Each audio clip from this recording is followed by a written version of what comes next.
Ladies and gentlemen, for the very first time, I would like to present to you 6 ways to waste significant sums of money on interpreting. I'm Jonathan Downey, this is Inside Interpreting, and seriously, this is what we're doing this week. You've had videos on how to get the best out of interpreting. Well, here's a video on how to waste money on interpreting. Okay, I don't have the video editing skills yet for a drum roll, so here goes. Way number 1 to waste millions of dollars on interpreting is to spend that money creating an app or a piece of software that will replace interpreters without actually understanding what interpreters do. You could follow the example of Tencent, the Chinese technology company, who said that their technology would replace interpreters, only to have to call them later when the technology massively broke down in front of an audience of important clients and leaders. If you're going to develop technology that says it will replace interpreters, it really helps to understand what they do first. Way to waste money on interpreting number 2. Have a bidding process for interpreting contracts in your business where the result is based entirely on price. How does it waste money if you're getting things cheaper?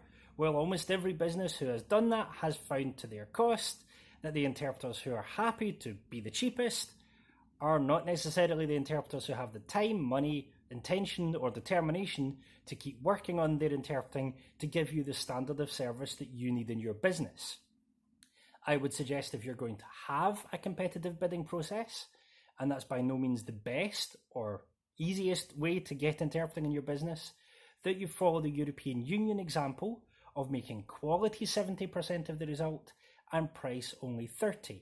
That way, if you have 2 identical interpreting services and one happens to be cheaper, you get a good deal, whereas otherwise you will always get the best service for the interpreting that you actually require for the meetings that you're doing.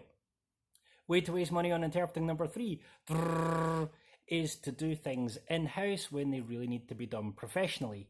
Most professional interpreters in the commercial world will have come across businesses with Bob from accounts or Sally from sales who say that they're a fluent French speaker because they spent 2 weeks in Toulouse last August, who try to interpret and make a mess of it. Many businesses also have bilinguals, and pulling bilinguals away from their duties to interpret when that isn't their job is a surefire way to waste some of their salary, waste some of their time, and get disappointing results.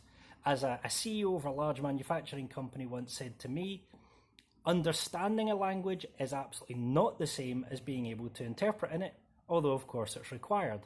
Number 4 way of wasting money on interpreting is to underbrief.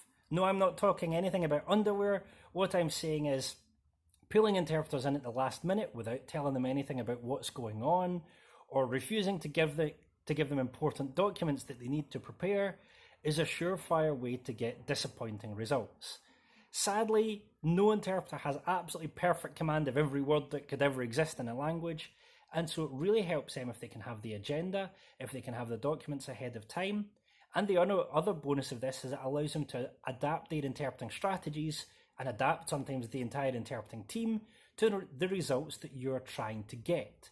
So if you want great results from interpreting, treat interpreters like your partners and give them all the information about the upcoming event that you have.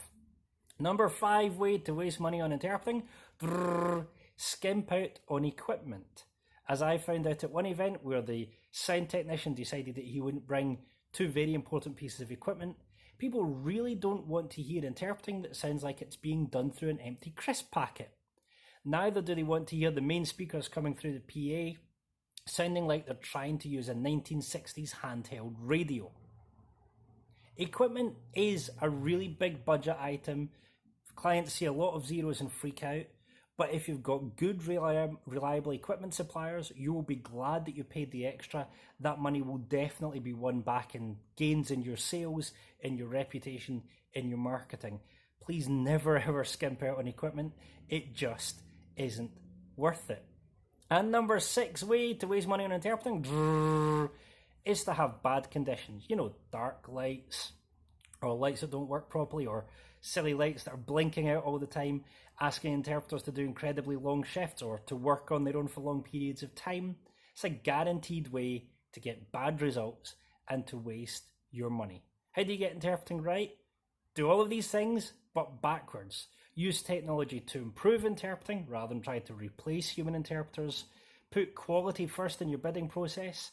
If something's external going out to clients or regulators, please get professionals to look at it.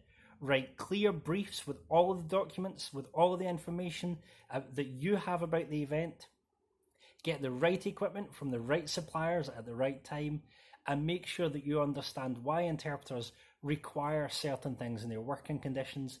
It's not because any of us are divas, it's because experience and experiments have shown that there are certain ways of working that produce the best out of interpreters and the best results for you. This is a slightly longer inside interpreting video than usual, but I thought you would enjoy it and it would bring really useful tips to you and your business. I'm Jonathan Downey, and this was Inside Interpreting.